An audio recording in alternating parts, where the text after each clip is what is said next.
Hi, this is Sakib Al Hassan from Montreal Royal Tigers. আজকে একটা ভিন্ন বিষয়ে আপনাদের সাথে কথা বলতে লাইভে আসলাম।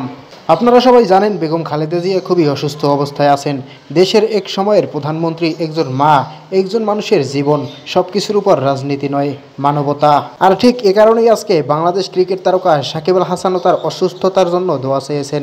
সাকিব আল হাসান বলেছেন, একজন মানুষ অসুস্থ হলে তার জন্য দোয়া করা আমাদের সবার দায়িত্ব। রাজনৈতিক মতভেদ থাকতেই পারে, কিন্তু মানবতার জায়গাটা সবার জন্য বড়।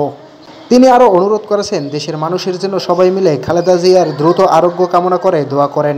সবাই ব্যক্তিগতভাবে সাকিবের এই কথার সাথে একমত, কারণ দিন শেষে একজন মানুষের জীবনই সবচেয়ে গুরুত্বপূর্ণ। তাই যারা এখন দেখছেন বা পরে দেখবেন, সবাইকে অনুরোধ, আল্লাহর কাছে দোয়া করবেন যেন খালেদা জিয়া দ্রুত সুস্থ হয়ে ওঠেন, যেন তিনি আরেকবার স্বাভাবিক জীবনে ফিরতে পারেন। এদেশে শান্তি থাকুক, সুস্থতা থাকুক, এটাই আমাদের চাওয়া। Hi, this is Sakib Al Hassan from Montreal Royal Tigers. I'm looking forward